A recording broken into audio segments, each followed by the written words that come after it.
Sur la Torah 27, page Reshtet Vav, 215. On est vers le milieu de la deuxième colonne. Qui char l'onema. Vous pouvez mettre le chauffage, je sais pas qui est. C'est moi qui je dois me chauffer le dos parce que j'ai Tu peux en faire plus fort, hein. Non, ça suffit. Qui char l'onema ad le'atid. Donc, quand on fait la Shira, on dit Az Yashir Moshe. On n'a pas dit Char Moshe, que Moshe il a chanté. Il y a marqué que Moshe il va chanter. C'est pas écrit qu'il a chanté.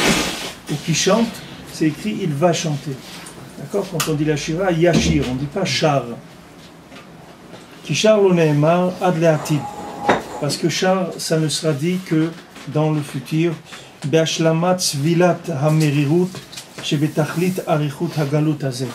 Quand on aura complété la dose d'amertume qu'on doit subir dans cet exil qui se prolonge. C'est-à-dire qu'il y a une dose d'amertume générale.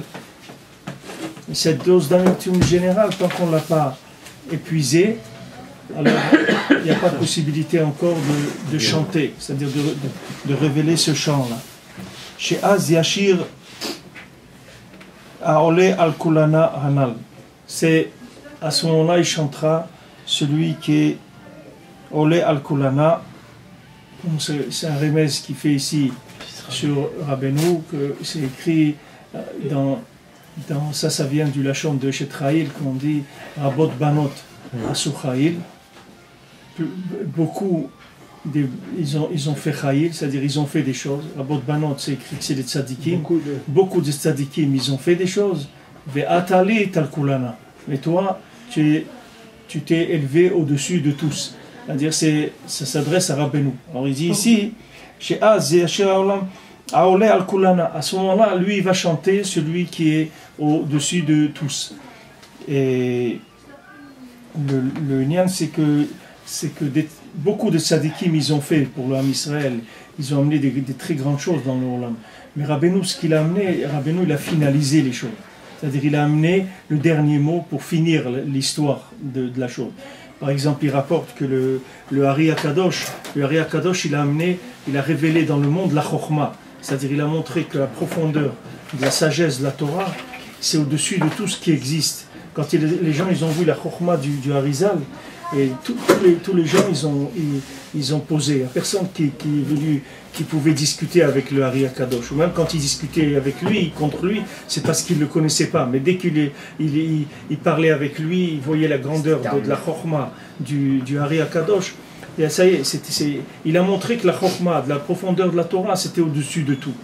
Maintenant, le Baal Shem Tov, quand il est venu, lui, il a amené une autre dimension. Il a amené que tout le lien de la Chokhmah, c'est Koachma. C'est-à-dire que la Chokhmah, c'est Koachma, c'est-à-dire d'arriver au Bitoul avec la Chokhmah.